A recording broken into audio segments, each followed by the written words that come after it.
There are two very interesting items of news coming out of Portland. Yes, we're talking about Portland, Oregon.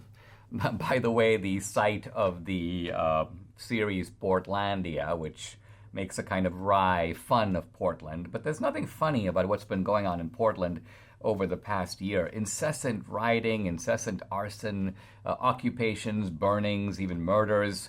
And all of this with the sort of tolerance or look the other way attitude of the Portland establishment, Democratic establishment, I hardly need add. And recently, the Portland Voluntary Rapid Response Team, 50 people resigned. Why? Because Portland has imposed charges on a police officer in a matter of Black Lives Matter riots. Apparently, this guy, Officer Corey Budworth, hit an activist on the head with a baton. It was a pure accident. He didn't mean to do it. But nevertheless, he's being treated as a horrible criminal.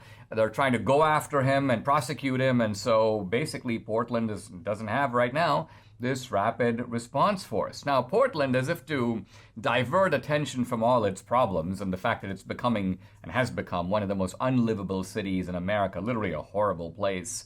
I'm sure there are all kinds of people in Portland looking to get out of there. Portland takes a full-page ad in the New York Times. Think about it. The city is buying a full-page ad to promote itself and basically go, it's all okay, guys. Come to Portland. Now, let's read a couple of lines from the ad because they're downright funny.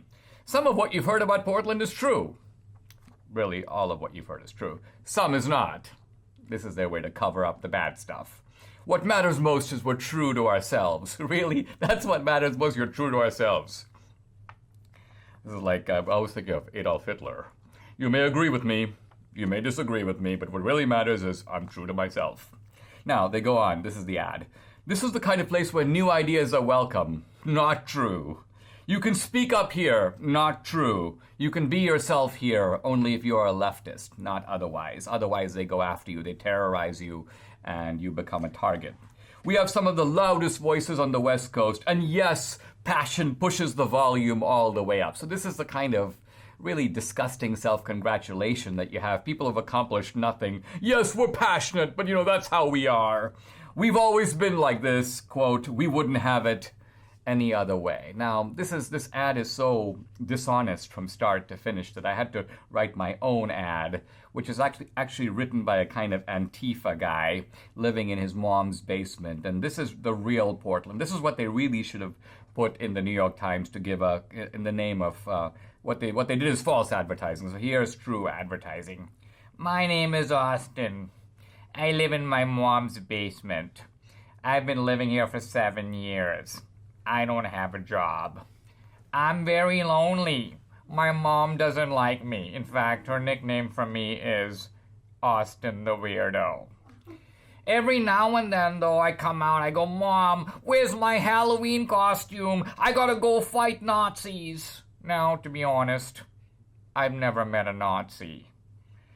Nazis are bad, but I also think Republicans are bad, and therefore I look at Republicans as Nazis. Now, I like Portland because they let me stop traffic. They let me jump on police cars. I like setting fire to stuff. I've been doing this since I was a kid. This is part of the reason that my mom would come and smack me across the face. But the police don't do that. The police let me burn cars. That's why I love Portland. In Portland, I can be myself. Now, some will call it the end of civilization. But for me, Austin the Weirdo, I like a place where weirdness is okay. And that's why I like Portland.